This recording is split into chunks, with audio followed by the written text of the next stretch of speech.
Okay, hello guys, this is Missionary Thumati. I'm a freshman doing my major in aerospace engineering. Let me introduce people here. This is Anirugh Iyengar. He's a master student. He has done his undergraduation here at Riddle and now he's doing data analytics. And that is Ram Varanasi. He's a freshman too and he's doing his major in aerospace engineering. And the one who's on that end is Prem Park.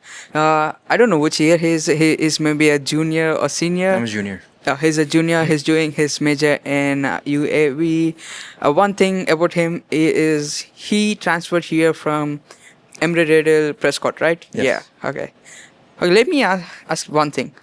How do you feel? Which one is good, Prescott or Daytona? Definitely Daytona Beach because it's a main campus. A lot of investments go here, not to the sub campus. Mother campus, come on. And the food quality, of course, but much better because the money goes here. They're building another building, the Boeing Aviation building there. And I heard from the outer source that Prescott campus is building, they're renovating the student union and all the cafeteria stuff, so that's good. So overall, come to Daytona Beach if you want to experience the real college life. Okay. Yeah. How do you compare the education system out there and here? They are much smaller. Mm-hmm. Here is much bigger. Education-wise, they're more quiet, remote because it's Prescott. I never heard of their Prescott name before I went there. It's middle of freaking nowhere. Like here, it's near the beach. So people, a lot of business are here. People come here for tourists, spring break. Everyone comes here. But Prescott, it's a dead city. Like all the old people go there for the retirement home. Like basically, it's like a cowboy town. Mm-hmm. Yeah. Okay. Do you guys experienced any different education systems? Like I come from India, I have experienced Indian education system. Now I'm experiencing the US education system. Do you guys have any different education system experiences? So I was born and raised in like Virginia. So I didn't really have a change in the education system, but I would say there is a big change between high school and college. College, you're a lot more independent. You're a lot more flexible as a student rather than high school. You're just kind of spoon-fed by your high school teachers. Here, you have to reach out to your professors, and it's just so if you don't take the initiative to reach out to your professors, then that's just gonna be on you rather than compared to high school. If you weren't catching up on anything, then it'd kind of be more on the high school teacher, if that makes sense. But I think if you're an international student, you would have more of a change in the education system, or like you'll see the difference a bit more. So if anyone wants to add on to that, then floor is yours. I've studied over 4 different syllabi in India. Started off doing CBSE, and then through middle school I did the state syllabus, and then I also did an ICSE syllabus when I was in the 10th grade. And then finally I moved on to my junior and senior year of high school, and I did my AS and A levels, which is a Cambridge sponsored curriculum, mainly run in the United Kingdom, but now they've globalized the curriculum, and now it's all over the place and offered in India as well. So I was able to get a lot of variety in experience before I came here for my undergraduate studies. And then I also did the ABET accreditation course for the undergraduate program here at Embry Riddle, and that was in engineering physics and spacecraft instrumentation. I also minored in applied mathematics and computer science. So I would say that there was quite a lot of dynamic and a changing constant syllabus gave me exposure to a variety of different education systems. So my life history comes from Korea because I'm born in Korea. It's very, very, very busy, very strict. Everything is a memorization. No thinking process when I was doing the elementary school, middle school. But nowadays it's different because time changed, and I moved from Korea to Nebraska, Omaha, Nebraska, from 2015 to 2019. It was very different because Korean culture, American culture, very different, and it's a whole lot of different education system because it's a whole different continent. And then moving from Prescott, Arizona to Daytona Beach, Florida here, it's quite similar because it's in USA. Everything is like professor talks in the front stadium. He reaches out to the what do you call the screen thingy. He talks to that, and honestly, it's not for everyone. It's some people will get bored of that system, that style. I got bored of it, so I think it's time to change. Anirudh, I heard like you had a lot of experiences from different things. What do you consider is like a more stressful environment compared to everything? I think both education systems here in India and in the US are equally stressful in their own ways. There is an Indian system which obviously harbors a lot of rote learning and practice systems that focus entirely on getting the math right. And especially in math and science, the Indian education systems are very particular that the students inculcate the habits of doing arithmetic in a very precise manner without the help of evolving tools and technology. But similarly, in the US, there is a sense of constant research and investigation, which means information will not be provided to you as it is provided in the Indian education systems. You are more encouraged to go look out for information on your own, do your own research from a very early stage in your educational career. I think that is just as stressful because it is taxing in terms of time, it's taxing in terms of effort. But at the same hand, you also have a lot of tools that are given to you to make the process easier. So I would probably say in terms of stress, if I had to pick one, I would still pick the Indian education system because the stress levels inculcated there, in especially when it comes to writing for competitive exams, when you go out of school and you're about to go into college, there are a lot of exams that come up that students need to write, and it's highly competitive. And so every single problem or every single question you attempt in any subject is the highest form of currency for a student at that point. So I think in terms of the pressure of making it to college, I would definitely say that the Indian education system is more stressful.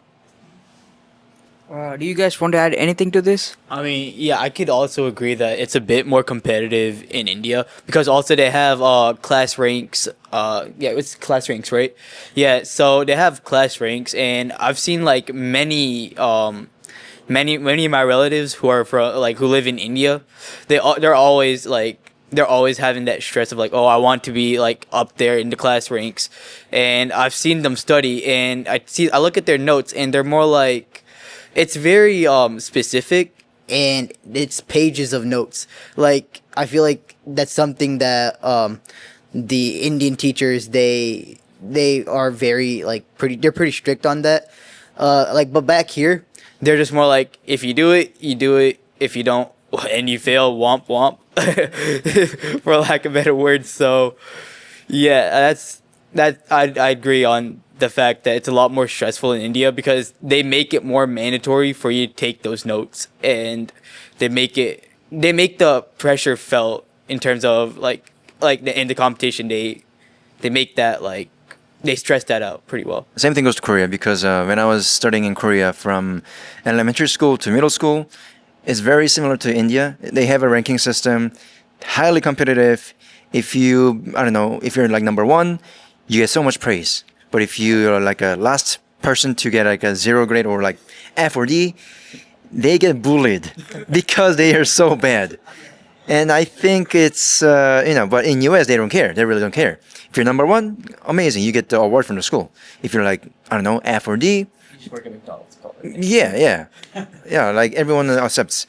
But I'm only comparing between US and Korea based on my experience. I never experienced the India one. And there's like so much education system different from my countries. Like Europe has their own education system. Asia have their own education system. Russia, USA, South America. So like I cannot give you what's the best. But based on my experience, if I had to choose between which education system is better, Korea or US, Uh, I'll say if you want to get really like knowledgeable and I don't know have more informations, I think it's Korea because they really do care about what you are putting into your brain. But US really don't really care. But yeah, that's my opinion.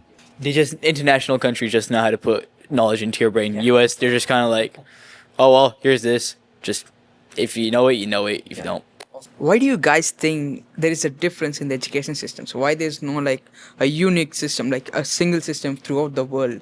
So it makes students look like it makes students grade easily. Like what I have to take a SAT exam to come to the US universities because that's how it is tested. But in India, if you want to join an engineering college, you need to take like JEE mains or a NEET exam. Why do you think there's a difference in education systems? Why there's no a single thing? Yeah, single standardization. I think it's impossible. Like, well, it's possible if all the countries work together, but all the countries, each country have their own education system. They want to grade students on their own system. So, if they really want to unify the system, all the presidents or the leaders of the education should come together in a one seat and just discuss about, if the students take this, let's say, I don't know, ABC test, we all will agree that the score from this test will look equal to other school and any other countries. But I don't think it's happening at the moment. I don't know. I hope it happens. One unified test. I think I agree with what Brian said earlier. Standardizing at least one specific test for all countries so that students are able to have one platform where they're able to showcase their skills on an equal level would definitely help the education systems a lot better, especially in terms of higher education, because some students may know a lot about a certain subject, but when they're coming to college into a different country, they might have to learn a lot more than this. For example, like you're an aerospace engineer, but you're still doing communication classes. You're learning so many different things about like humanities and various other subjects, which probably wouldn't have been the case in India, because in India, they would probably just streamline you into core engineering subjects first. And then if you're really interested, like Brian said, you can branch out and learn stuff online. But I don't think I don't think I would agree in standardizing education systems. I think the variety is good because each education system depends on the culture of where you come from and what's being prioritized there. But you can have a standardized test so that everyone still has one test to look up to or one test to prepare for, which puts them on an equal footing with children all around the world. But having said that, I don't mind the variety because it also showcases a lot about the culture behind where people come from and what they value. Because I'm pretty sure like how artists would prioritize the liberal arts more than engineering, and we as STEM students would prioritize empirical evidence and having an objective way of getting to a subject. But I think that way the variety is good because I think the technical subjects teach us how to survive, and the non-technical subjects teach us how to live. What type of education system will benefit a student the most? Like if I say in India, if you want to be an engineer, India is considered like the best because they directly go into the core. However, if you want to consider like arts, science, or any other streams, they consider US as the best. Like if you consider automobile, Germany is considered best. For arts, US. For business or other things, Australia, something like that. Why do you think this is happening? Well, firstly, it's because it's about what we prioritize. A lot of people who go into the Indian Institute of Technology, which is one of the most premier institutes of engineering, not just in India, but also worldwide, is because the quality of students that you would get and their skill sets and ability to actually perform on a professional scale and academic scale would be far beyond the average student performance. But also, a lot of people in India come from very humble backgrounds, and they're probably the first in their family to go to college, or they're first in their family to be able to make a living or support their family.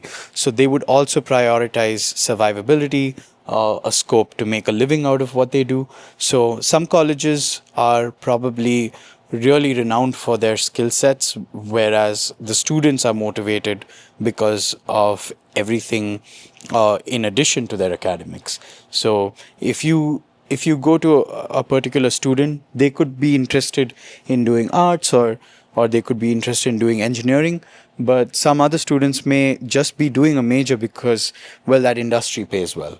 And sometimes for them, they have to prioritize that over what they like doing. And some people find a good balance, And I think the community here at ERAU does a good job at that, because it's offering a good variety of programs where you're able to do what you like, but at the same time find good returns on investment towards your education as well.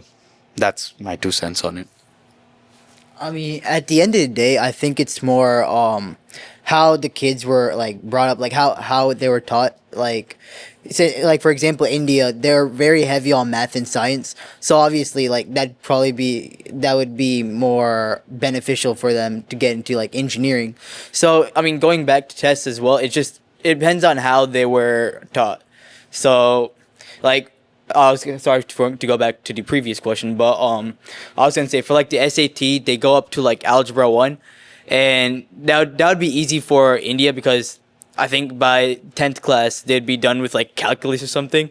So it would be easy for them, and it's very hard for them to get on an equal level. And going back to why different majors or why different programs are best in different countries, yeah, it just has to be. It's always at the end of the day, it's just about how they were taught since like grade 1. So yeah, Anirudh kind of summed up what I was gonna say.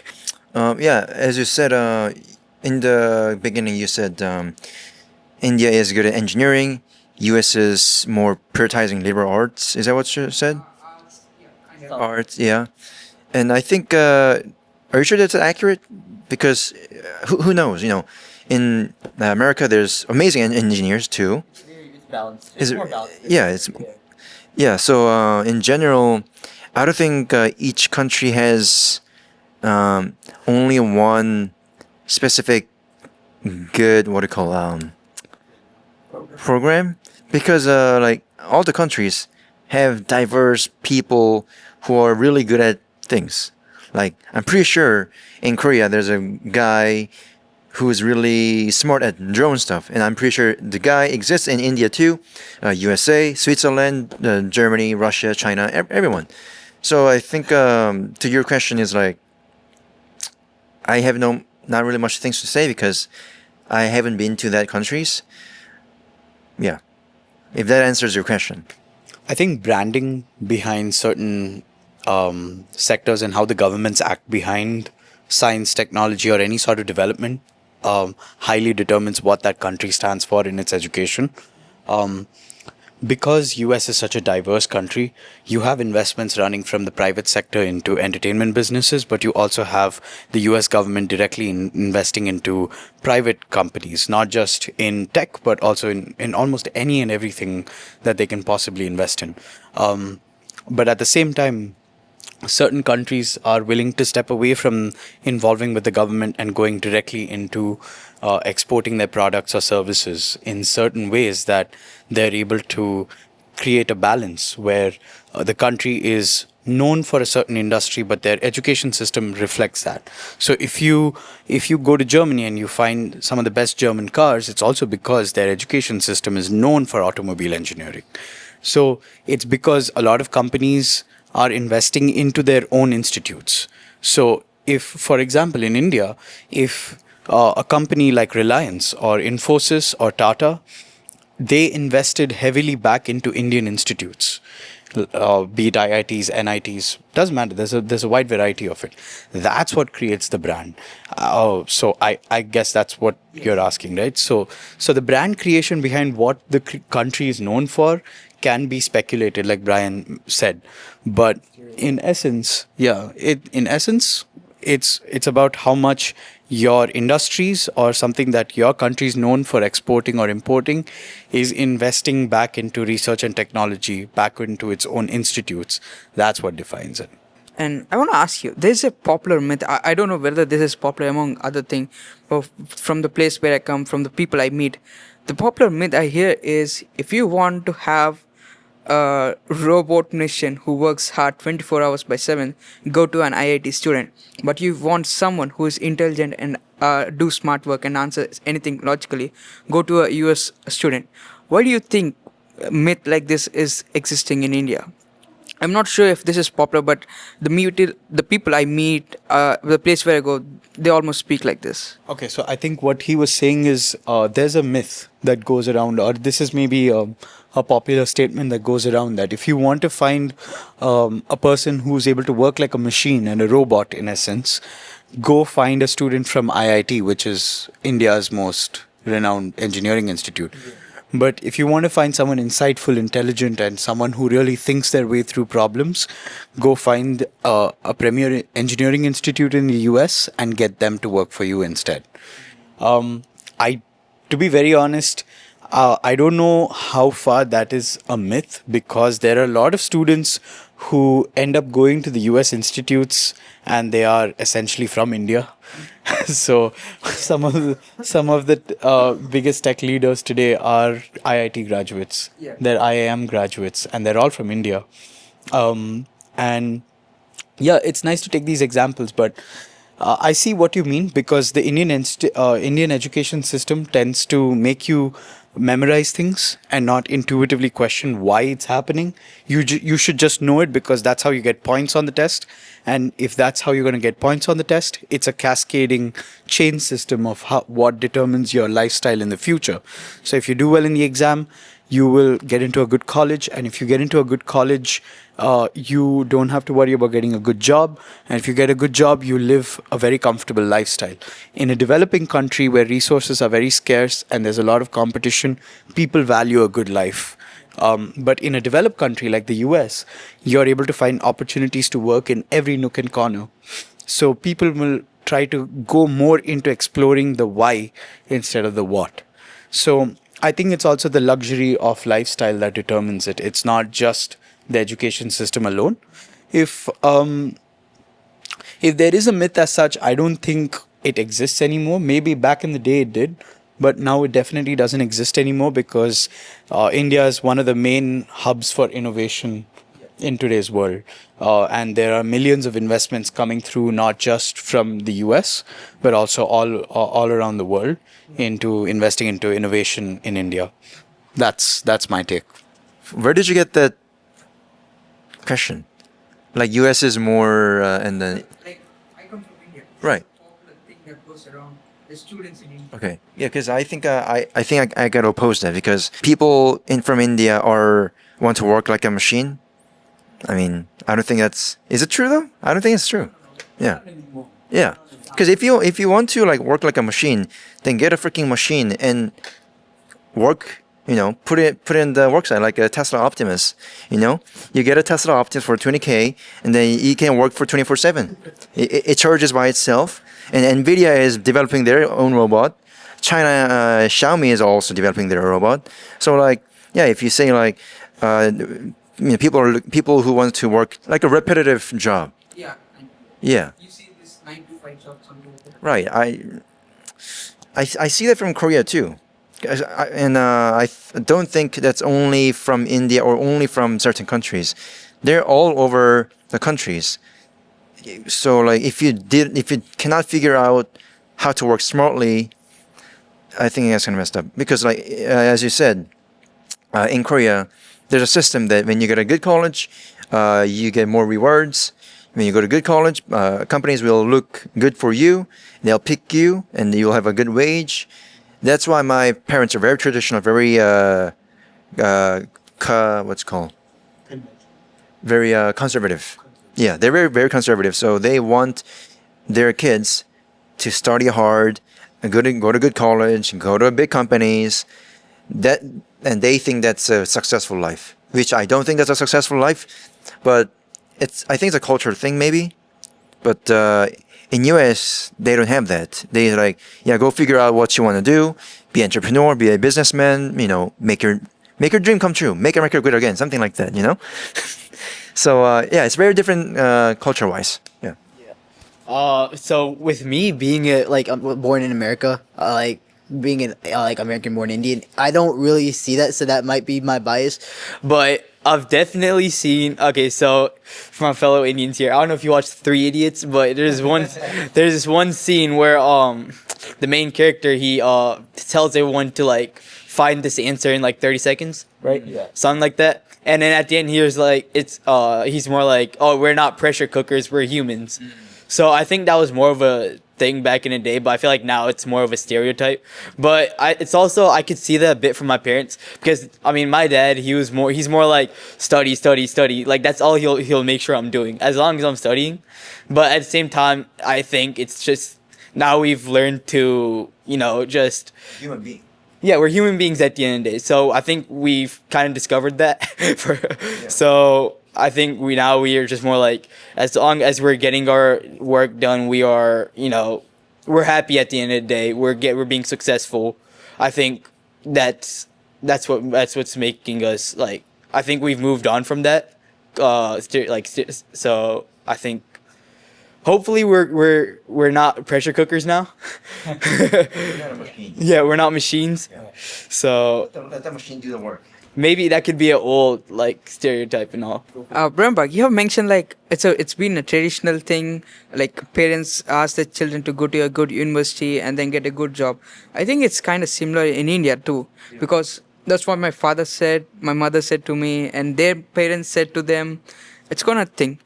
But I think it should be changed, because students have to find their own way of thinking. In Korea, they're more waking up to that. They think they are trying to break the tradition, because what I think is like when you just follow the system and then work like study, study, study, always follow your parents' wording. Your parents' wording is the script of the Bible, whatever. If you live like that, you don't have your own life. Yeah, you have to live. Like you can learn from other sources, but you cannot learn everything from your parents. What they say, what parents are saying is it should be advice, not the rule that you should live in. Yeah, yeah. I think the most important thing that I think the previous generations were prioritizing is survivability, right? The ultimate goal of all of this struggle is that you should have comfort, you should have security, and you should have enough to sustain for yourself. But if that ultimate goal is taken care of, I don't think they will prioritize this education system as much, right? Because at the end of the day, some of the most famous people that we know are the ones who've broken that whole system of being educated to get somewhere. Be it Mark Zuckerberg, be it Steve Jobs, be it Elon Musk, right? In fact, Elon Musk, when he started Tesla, I mean, till date, they really, I've applied to a certain number of internships at Tesla too, so I know this for a fact. They don't care about your degree. As long as you're doing the job that they need you to do, and if you have the skill set, you don't need some paper that tells you that, oh, he can do that job. As long as they're convinced that you can do the job, that's all they care about. I think that sort of culture is what will really break all the standards about how this education system is going to help people come up. Because if you have room to breathe, and if you know that you'll be comfortable in the future and you'll be sustained in the future, you will then begin to innovate. Because I can't imagine Elon Musk being in a conventional school system and doing all of this. He won't be allowed to. They're never going to challenge his genius. He was able to do it because he said that this system is not going to work for the future. And that's why he's able to branch out into so many things. He's not an aerospace engineer. Yes. And yet he started a rocket company. Yeah. And now it's one of the most successful rocket companies in the world. So I think that these things are the elements that create a sense of security. Because if we all look to our previous generation and tell them that we are secure, we are comfortable, and we have enough resources to sustain ourselves, they're not going to worry about how we got there. As long as we got there in a decent way, of course. But yeah, that's my 2 cents on it. Okay. I just came up with an interesting question. What is the primary purpose of education? Okay, I'll put it in this way. See, there are people coming up in the online trends, YouTube. They're saying that you don't have to go to school, you just need to earn money. It's like the primary purpose of the education is to make the human earn money or make him knowledgeable, to be helpful to the society and help other people. Like if you see the people coming in YouTube saying that you don't have to go to college, just take this drop shipping course or anything online, you'll earn money and you'll have a beautiful life. You buy cars, whatever you do, whatever thing. But what they are pointing is you don't have to go to education system. But what is the primary purpose of education system? Is it like to make the human earn money or make him knowledgeable to be beneficial to the society?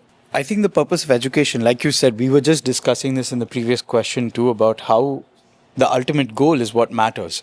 So for some people, it's about money, and I don't blame them because, yeah, it is like an investment plan where you invest into an education and then you get your returns by getting a good job or getting a decent work environment. And for others, they prioritize actual knowledge to actually innovate, to come up with something new. Personally, for me, I think education is somewhat of a mixture of both. It is for your personal growth. It is for giving you a space to innovate, to do what you can't do outside of an educative space. And it teaches you how to think. It puts you around people who are like-minded. And yeah, it challenges you. I think that's why degrees to this day still hold valid, because it's not that education doesn't help you, because if everyone just gave up and started doing drop shipping, the value of drop shipping will go down. But at the same time, there are some people who just don't want to go into education. That's why they choose other career paths, which is totally fine. I think that's why I said variety is important, because it's not everyone's cup of tea. But yeah, we should inculcate the habit of being educated, but we should also inculcate the habit of being wise. So just knowing a bunch of information is not going to be useful. What's useful is how do you use the information you already have, right? That's what will create it. Because I know 10 people who have high IQs much higher than Elon Musk. But then why is Elon Musk at the top? Yeah. It's not because he knows everything. He knows how to use everything too. That's what I think is the difference between just being educated and applying your education. I mean, I think the purpose of education is they give you, you get your knowledge. Now you got, I mean, like you said, you got to apply it. It's not just, okay, you know the lot knowledge. I'm just like, if you know the lot knowledge, how are you going to use it? It's about, you got to use it to make that change, like change that you want to make. Like what Gandhi said, be the change that you want to see. Or that was his quote, right? Yeah. So if you have something in mind and you want to accomplish something, you're gonna need that education, and you gotta apply that education to get to where you want to be.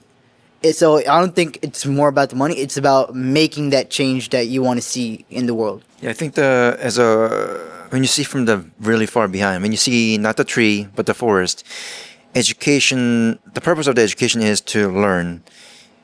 And since we are from the young age, we learn so much things.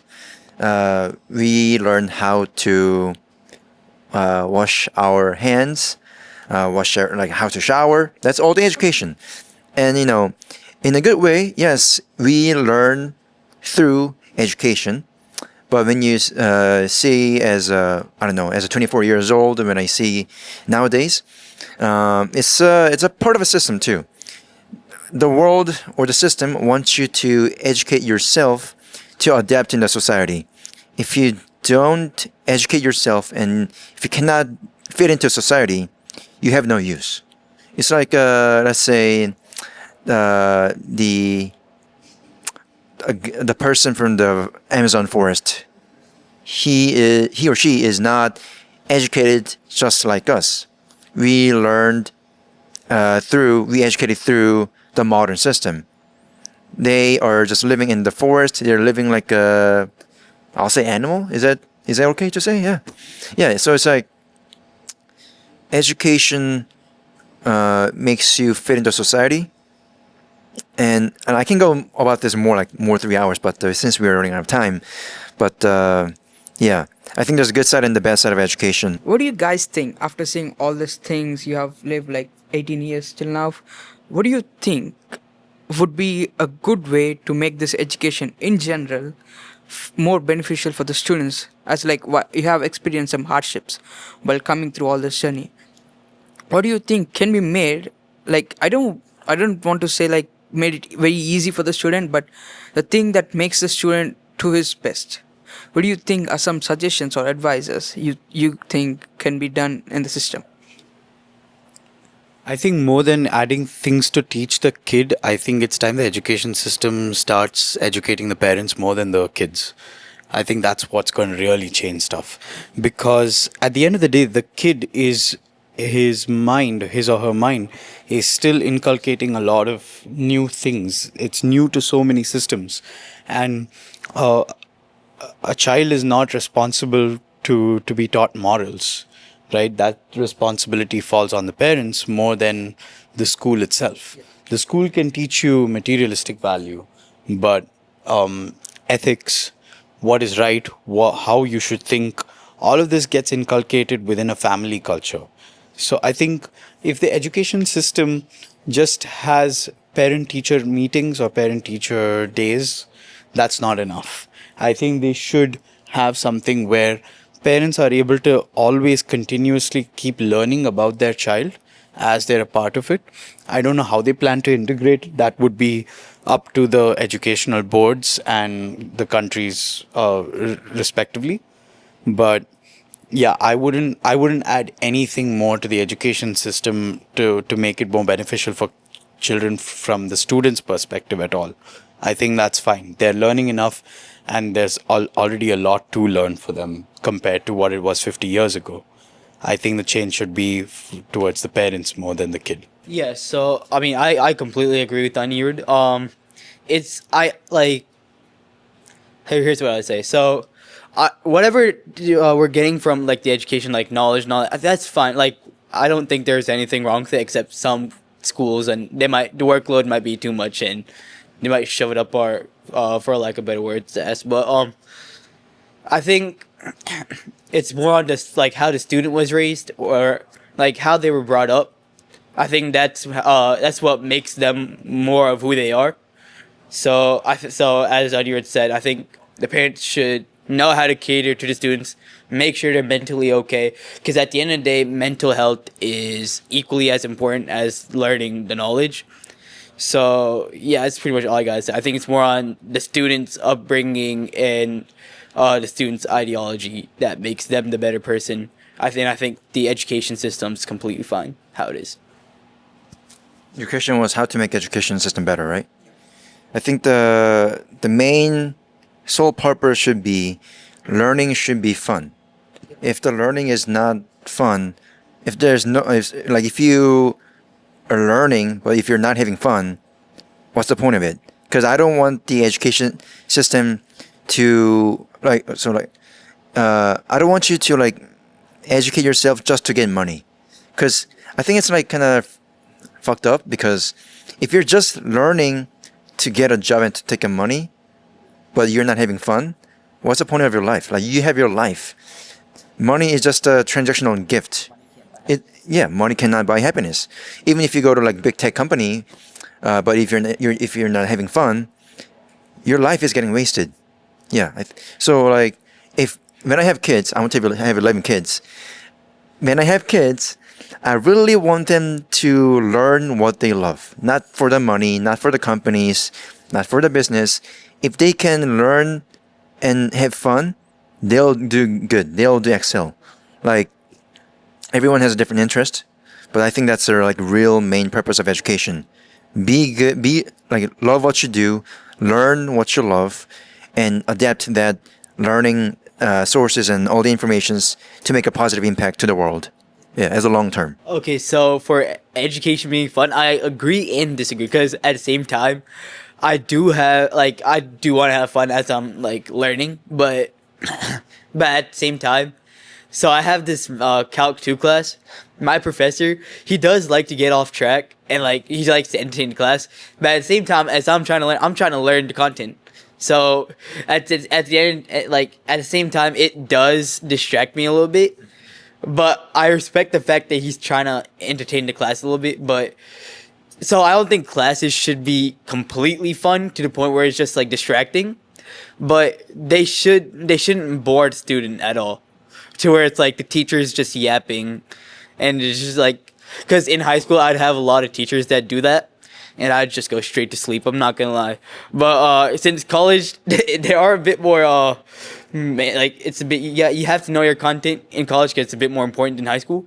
A lot more important, actually. So I'm actually forced to stay up and pray that caffeine saves me. So there should be a balance at the end of the day. I guess we are running out of time. There's one last question I want to ask. What do you think about the education system at Riddle, and what changes you want to make to that, or you advise us, or something like that? Like, how do you consider the system at Riddle? I can speak for the programs I have been a part of. I think the program is great. They could be a little bit more focused towards their majors. I feel that a lot of students, while having an overall exposure to multiple different subjects, at the same time need to have enough time to explore the subject themselves. So having a certain 4-year degree or a 5-year degree is taking a lot of time into exploring the subject as to exactly what it is. I think one small change I would make is to get rid of the policy that requires you to finish certain number of credits to get an internship, or finish a certain class before you are able to work. I think if you're interested and you have the skill set, you shouldn't have to wait for any amount of time to begin working with someone, because this is new talent which is full of energy, and these students I don't understand why they need to wait for a year to finish certain number of credits to be able to intern with companies. That's one thing I would change at Riddle. Everything else, I think I don't have any complaints with the education structure as such. Okay, as a freshman, I did not know that, and I do not like the fact that they're making me wait on an internship. I need my internship right now. No, but so to what Missionary was asking, I so far as a freshman, in my first semester, I love how they, instead of just getting us straight into aerospace engineering, I like how they're just slowly like feeding us like engineering information. What I do not like are the irrelevant classes such as literature. I don't need literature, history, and I also like how they have a course for research writing, which is definitely going to be useful in the future. And if they're rated top 5 in aerospace engineering, I mean, I don't think there's really much to say. I think they're going to be a really good program, but if they have it more as you said, more focused towards the major rather than having us take these unnecessary classes, then I think that would be better. I'm gonna go to the darkest but the deepest truth. Okay, I think what's it called? Something 101. Uni 101 is a fucked up course. I don't know. It's a waste. It's a waste of time. We do not need that course. It's a waste of time. No, they're teaching us how to use Canvas. They're teaching us how to go to learn what? How to use Ernie. How to use Ernie. It's a waste of time, waste of money, waste of your lifetime. Why the fuck are we learning that stuff? We can learn through online courses. A lot of people agree to that. Uni 101, it's a wasteful class. I'm not sure about other classes, but it's a waste of class. And I'm not a pilot, so I cannot say things about pilot stuff. But I can say this: as a UAS major, it needs to reform. It's like they are in like current in my course right now. We are learning about how drones are dangerous, how to regulate, the possibility of the air taxi stuff, whatever. Like, it's already here. Like in China, they are already commercializing the air taxi. And in Embry Riddle, they're discussing about, oh, how can this, be beneficial? How can this apply? They should apply as soon as possible, and then they should teach students how to make a drone industry great again. Well, not great again because it hasn't happened yet, but it's already here. We should progress, not just here.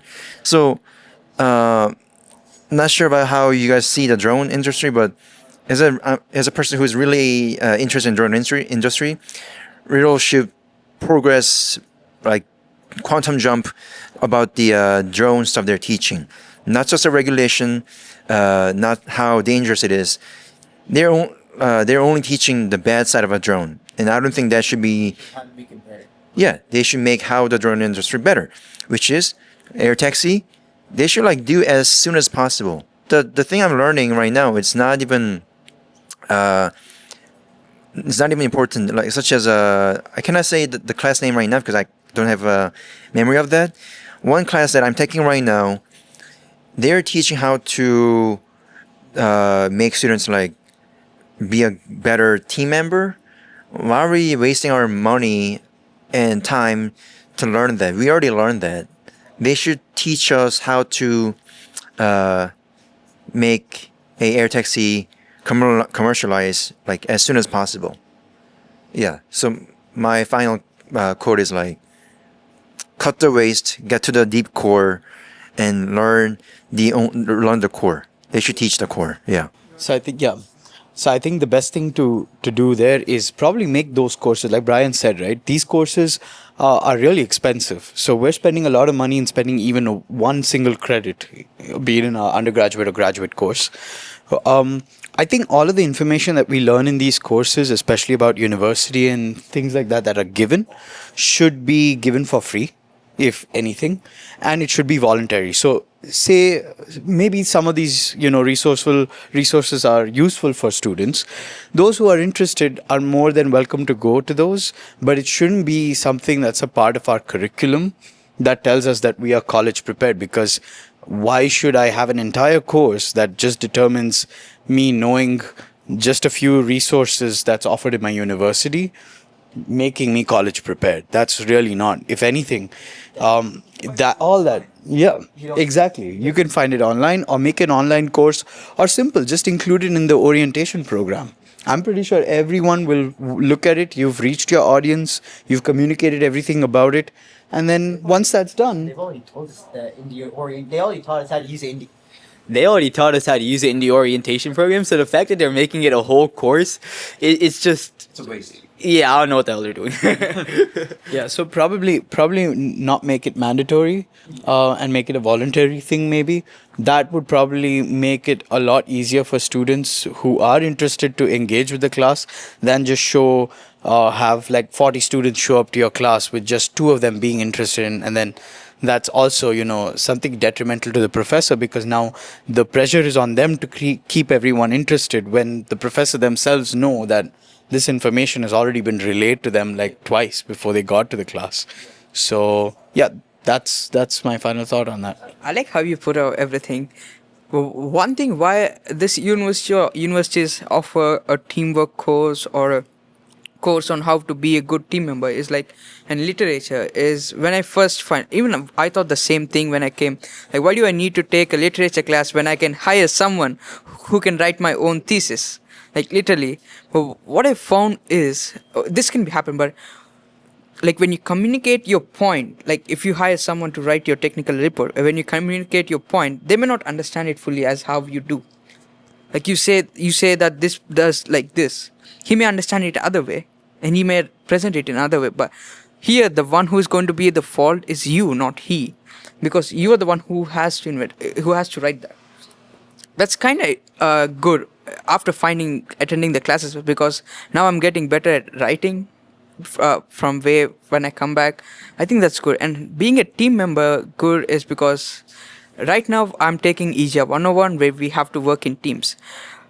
Initially, my team right now, the team I worked, is very good. They are very coordinating. But there's another team where they couldn't even attend one single session. That's why teaching these courses can be helpful in a way that you cannot know.